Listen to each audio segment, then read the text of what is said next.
চরিলামে 3 বীর সেনা জওয়ানের বাড়িতে সাংসদ বিপ্লব দেব। আজ ৭৯তম স্বাধীনতা দিবসে দেশমাতৃকার সেবায় নিয়োজিত এবং যুগে যুগে দেশের সেবা করতে গিয়ে শহীদ বরণ করা ভারত মাতার সন্তানদের শ্রদ্ধা নিবেদন করছেন সকল ভারতবাসী। গত 3 দিন যাবৎ চরিলাম মণ্ডলের পক্ষ থেকে উক্ত এলাকার বিভিন্ন সেনা জওয়ানদের বাড়ি গিয়ে তাদের পরিবারের হাতে ফুল মিষ্টি তুলে দেওয়া হয়। আর এই মহতী উদ্যোগে এবার সামিল হলেন সাংসদ বিপ্লব কুমার দেব।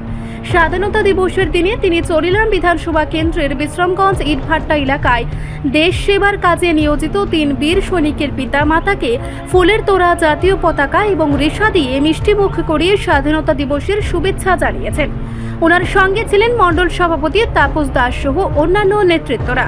এছাড়াও এদিন এক সিআরপিএফ জওয়ানের সাথে ভিডিও কলে কথা বললেন সাংসদ বিপ্লব কুমার দেব। তারই একটা অংশ হিসাবে আজকে আমি এই বাড়িতে এসেছি। এই বাড়িতে ঘোষবাড়ি, আর সেখানে ওনার বাবা রয়েছেন, মা রয়েছেন, পুত্রবধূ রয়েছেন, পরিবারের লোক রয়েছেন। একজন ছেলে ওনার আছে টিএসআরে আমার সাথে 25 বছর যাবত কর্মরত আছেন। একজন আছেন সিআরপিএফে, দীর্ঘ সময় বাইরেই ছিলেন, এখন শালবাগানে ট্রান্সফার হয়ে এসেছেন 2023-এ। আর ছোটজন টিএসআরে আছে, সে 3rd ব্যাটালিয়নে আমার সাথে আছে 25 বছর যাবত। তো ওনার মেসেজের সঙ্গে দেখা হয়েছে। তো আজকের দিনে 15 আগস্ট মতো আমাদের স্বাধীনতা দিবস, এই দিবসে চরিলাম মণ্ডল, বিশেষ করে তাপসের যে মণ্ডল প্রেসিডেন্ট, তার উদ্যোগে মণ্ডলের সমস্ত ভারতীয় জনতা পার্টির কর্মীরা যে সুন্দর একটা আয়োজন করেছে আজকের দিনে, আমি তার জন্য গর্বিত। আমি আশা করি তাতে এই সমাজ ব্যবস্থার মধ্যে যারা আমাদের দেশ সেবায় নিয়োজিত থাকেন, কিছুদিন আগেই আমাদের দেশে সিন্দুর অপারেশন হয়েছে, স্বাভাবিকভাবে এটা যাতে মানুষের কাছে পৌঁছে যায়।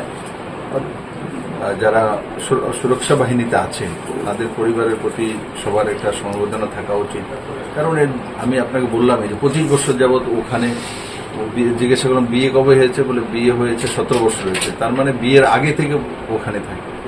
তো স্বাভাবিকভাবে নর্মাল কেউ বিয়ে করলে এক জায়গায় থাকে, কিছুদিনের দিকে থাকে। তো 25 বছর দেবে আলাদা থেকে, তারপরে সেখানে তো ভাই টিএসআর আছে, মানে ত্রিপুরা সুরক্ষা বাহিনীর মধ্যে রয়েছে, মিসেজ এখানে থাকে। তো একটা বলিদান তো দিচ্ছি। সিআরপিএফে বড় মাত্রায় আজকে আমাদের যতগুলো জম্মু কাশ্মীর অপারেশন হোক, ছত্তিশগড়ের নকশালি অপারেশন হোক, সিআরপিএফের বড় ভূমিকা থাকে। বড় মাত্রায় সিআরপিএফরা বলিদান দিয়েছে। জম্মু কাশ্মীরে বহু জায়গাতে সিআরপিএফ বলিদান দিয়েছে। তো আধা সামরিক বাহিনীগুলোও আমাদের সামরিক বাহিনীর মতো কাজ করে এবং দেশের জন্য বলিদান দেয়। তার জন্য তাদের পরিবার আমাদের কাছে শ্রদ্ধেয়। চরিলাম মণ্ডল সেটাই করেছে। স্যার, আজকে চরিলাম থেকে গোটা ত্রিপুরাবাসীর উদ্দেশ্যে কি বার্তা রাখবে 15 আগস্ট উপলক্ষে?